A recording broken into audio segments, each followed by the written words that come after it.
esporte, muito boa tarde pra nós. Uma ótima quinta-feira. A sua quinta-feira, espero que esteja sendo boa. A minha tá ótima, sabe por quê? Porque eu tô com ele aqui no estúdio. Vem pra cá. Passada do jogador, que eu tava com saudade de você. Eu achei que você só via quando era o Jodara aqui. Meu Deus do céu. Confesso que eu tava ficando com um pouco de ciúmes. Boa tarde, meu parceiro. Porque eu vejo você Jodara, viralizando nas redes sociais, enfim, mas tamo junto. Minha dupla, Denilson Show. Vamos falar do São Paulo. Estamos ao vivo com Amanda Barbosa. Amandinha, vi hoje de manhã pelas redes sociais, e obviamente aqui na redação, que o Dória pediu para sair do São Paulo, é isso? Boa tarde. Oi, boa tarde para você, Fred, Denilson, pessoal. É isso, né? O jogador tem sido bastante criticado por falhas nas últimas partidas e depois disso, ele e familiares passaram a receber ameaças de torcedores do São Paulo por meio das redes sociais, né?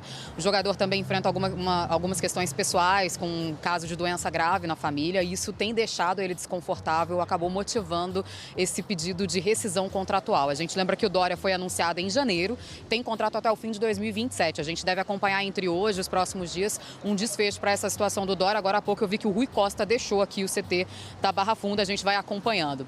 Mas se isso acontecer mesmo, vocês vão acompanhar uma arte aí na tela que desenha um pouquinho desses desafios do São Paulo. Negociou o Ferrarese no começo do ano, o Arboleda afastado. Se sair o Dória, vai ter Sabino, Tolói, que ainda está lesionado, está se recuperando, o Alan Franco, que acabou de voltar. Da base, Osório, que está integrado, e o Isaac, né? Então vamos ver como é que o São Paulo vai se desenhar aí nos próximos meses com essa questão defensiva. Fechado, Amandinha. Obrigado pelas informações. Show. É óbvio que a gente sabe que o futebol brasileiro, os jogadores são muito cobrados, né? Sim. Mas tudo tem limite, né? São duas coisas diferentes, né, Fred? A situação do Dória dentro do campo, tecnicamente, é um jogador que não vive o seu melhor momento, e aí não é uma crítica, todos os jogadores passam por isso, oscilações dentro de uma partida, a fase dele não é boa, então simplifica em algumas jogadas. O jogo de meio de semana deixou isso muito claro, né? Ele erra uma saída de bola, depois comete o pênalti, né? O Milionários não conseguiu fazer o gol, mas enfim, fica uma situação muito ruim para ele. E a outra coisa é caso de polícia. Ameaçando o jogador, ameaçando a família, aí ele está no direito dele. Não sei se é um caso de pedido de rescisão, mas cada um sabe aonde aperta o seu calo. Então são duas coisas diferentes. A fase dele dentro de campo não é boa, mas daí você ser ameaçado, ameaçar a sua família, aí ele está com toda a razão em querer proteger os seus. Perfeito, Denilson Show. Agora a gente vira a chavinha pra Copa do Mundo, né? Aquele lá do São Paulo Futebol Clube, de um técnico que saiu do São Paulo para ir para a seleção brasileira, e agora no dia da convocação o Dorival foi anunciado novamente no São Paulo Futebol Clube e está no comando do Tricolor Paulista. É isso, programa cheio de coisa aqui, meu querido. Então a gente vai mostrar para vocês agora como foi a apresentação do Dorival Júnior no São Paulo. Então se liga aí. Foi bom encher o copo, viu? Porque Dorival falou o suficiente para deixar claro. Não vai ser um trabalho simples, não. Não achem que, olha, chegou aqui, resolve os problemas. Não, não é assim, mas juntos nós poderemos encontrar caminhos. O novo técnico do São Paulo chegou com uma ideia clara das prioridades nesse começo de trabalho. Primeiro passa pelo posicionamento de atletas. Se não houver uma recuperação da confiança de cada um deles, dificilmente você alcance qualquer outro quesito. São palavras de quem tem respaldo de sobra. A última passagem só acabou por um convite da seleção e terminou com um gostinho de quero mais. Eu acredito que tenha ficado, sim, aquele sentimento, mesmo estando trabalhando numa equipe co-irmã, eu percebia o carinho do torcedor são paulino. É uma satisfação, é um prazer poder estar voltando pela terceira vez. O carinho que Dorival seguiu nutrindo pelo São Paulo teve influência direta nesse retorno.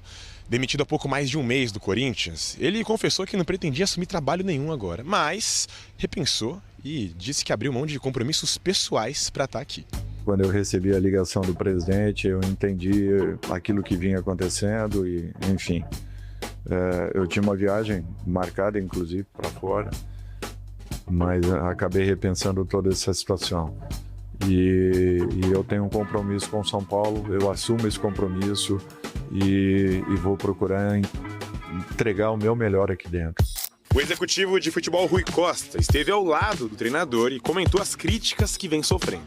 A inconformidade do torcedor, a tristeza, a indignação do torcedor, inclusive em relação ao meu trabalho, é absolutamente aceitável e pertinente. Eu não tenho nenhuma dúvida de que a mudança que antecede o Roger, que é aquela que gera a maior crítica do nosso torcedor e que eu respeito e aceito, ela foi necessária. Talvez, e eu tenho refletido muito sobre isso, talvez ela pudesse ter sido feita em outro momento. Dorival é o terceiro técnico no ano. O contrato vai até dezembro, mas o apelo à torcida começou agora. O torcedor volte a acreditar, volte a confiar, mas que, acima de tudo, entendam que o futebol precisa ter paz para que, na sequência, a gente possa encontrar caminhos importantes para o nosso clube. Recebe o Barcelona de Guayaquil. Ganhando esse jogo, estará classificado. Boca e Católica vão resolver a vida deles sem que o Cruzeiro tenha nenhum tipo de interferência. Ficou bom para o Cruzeiro, não ficou bom para o Fluminense, que antes nós mostramos esse jogo às 19 horas. Venceu sim o Bolívar, mas não com o placar mínimo que precisava para depender só dele na última rodada. Venceu por 2-1, fez 1-0 rapidinho, tomou um empate no primeiro tempo. No segundo tempo, com muitas custas, conseguiu fazer o segundo gol. Teve até uma outra oportunidade de fazer o terceiro gol, que deixaria a equipe do Fluminense dependendo só de si para a última rodada, mas acabou não conseguindo o 3-1, acabou 2-1. E na última rodada da fase de grupos, se o Bolívar conseguiu o resultado positivo, o Bolívar vai se classificar em segundo no grupo. Quer dizer, as chances do Fluminense ficaram complicadas aí. O Rivadavia, o Fluminense está nas mãos do Rivadavia, que é líder do grupo, mas a gente não sabe exatamente qual vai ser o interesse nesse jogo contra o Bolívar fora de casa. Não sabemos se esse jogo vai ser em La Paz.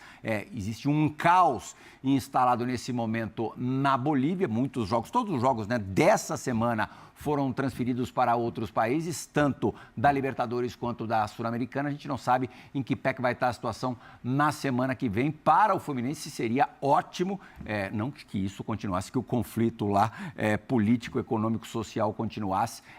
Muita gente pedindo a saída do presidente do país. Se a coisa continuar do jeito que está, na semana que vem a equipe do Bolívar também não poderá jogar nos seus domínios. Fora Esporte, nós vamos acompanhar agora as entrevistas dos jogadores do São Paulo na saída do campo, depois desse inesperado empate contra o Milionários do São Paulo, que tinha 100% de aproveitamento em casa na Copa Sul-Americana. Hoje tropeçou, hoje escorregou feio. Luciano, primeiro, parabéns pelo gol, foi dia depois do seu aniversário, acho que você ficou bastante contente, você era dúvida para o jogo, voltou. Queria que você falasse por que o São Paulo não está conseguindo sair com os 3 pontos. Você falou em confiança agora na entrevista, é isso? O time está precisando de uma injeção de confiança? Eu acho que a gente precisa de confiança nesse momento turbulento. O São Paulo tá o ano todo, uma confusão danada, né? A gente precisa de confiança sim. Espero que no próximo jogo a gente já conserte isso, com o apoio do nosso torcedor mais uma vez, a gente possa sair vitorioso contra o Botafogo. E esse gelo na perna, a cocheira, tudo mais, o torcedor tem que ficar preocupado ou não? Não. Sábado eu estou de novo na cancha aí para tentar ajudar meus companheiros. Rafael, tem defesa que é feita com pensamento, tem defesa que é feita com força mental, porque para tirar aquela bola que o cara chutou lá em cima, às vezes o pensamento positivo, o pensamento não pode ser com a gente, funciona. Foi o que aconteceu? Sim, e também um pouco do jogo mental ali. Eu falei com ele que ele ia chutar no meio, eu acabei a todo momento conversando com ele, tentando desconcentrá-lo, porque eu sabia que era muito importante pra gente que a gente não sofresse o gol. Que bom que ele errou e espero que agora a gente não tenha mais pênaltis, mas se tiver contra, que a gente possa defender, ou então que o atacante deles possa errar, porque essa defesa aí no pensamento, vamos dizer assim, esse pênalti perdido nos colocou no jogo novamente. E esse ponto é fundamental, porque se vocês perdem e o time do Boston perde amanhã, nem dependeriam de vocês para ser os segundos, se não ficar na mão dos dois no jogo entre eles. Então esse ponto acaba sendo fundamental pela circunstância do campeonato em si, né? Sim, é claro que a gente lamenta muito sair de campo chateado, porque a gente gostaria de ter já confirmado a nossa classificação. Sabíamos que com o resultado positivo, os 3 pontos, a gente garantiria essa classificação, mas o futebol tem dessas coisas, ele acabou chutando a bola, desviando ali, acabou indo para o gol. Mas a gente tem total condições de classificar ainda, buscar ainda o primeiro lugar também da competição, e vamos trabalhar para isso dentro de casa com o nosso torcedor e e a gente tem tudo aí para buscar essa classificação, apesar de da gente querer muito ter buscado essa classificação hoje. A se lamentar o fato de não garantir a classificação, mas no final das contas esse ponto pode ser fundamental para vocês ainda dependerem de uma vitória só para se classificar, né? Sim, acho que fizemos um segundo tempo bastante ruim. Como você falou, até o empate hoje fica bem pela circunstância que eles tiveram um pênalti para levar a vitória. Bueno, felizmente a gente pelo menos leva um ponto agora, mas é trabalhar. A gente não está contente com o resultado, a gente tinha que ganhar, tinha uma obrigação de ganhar e a gente não ganhou. Você agora com o Dorival, o Dorival e com o Roger, é o principal assistente, mais uma assistência hoje para o Luciano fazer o gol.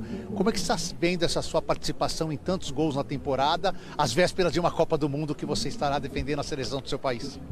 Sim, estou focado aqui jogo a jogo.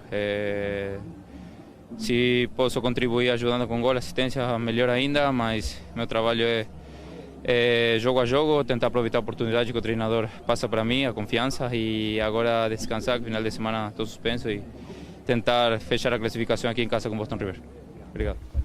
É elogiável mesmo o Bobadilla. Nos últimos jogos tem participado de todos os jogos com muita entrega, sem tirar o pé, sendo que é nome certo na Copa do Mundo, uma postura legal. O São Paulo, hoje, se tivesse perdido, iria se complicar muito. O Milionários iria assumir a ponta na tabela e aí teria tudo para terminar em primeiro no grupo. Talvez o São Paulo nem conseguisse o segundo lugar para jogar o playoff. O São Paulo não consegue vencer. São 7 partidas, somando Brasileiro, Copa do Brasil e Sul-Americana, sem conseguir uma vitória. Vamos ao Morumbi.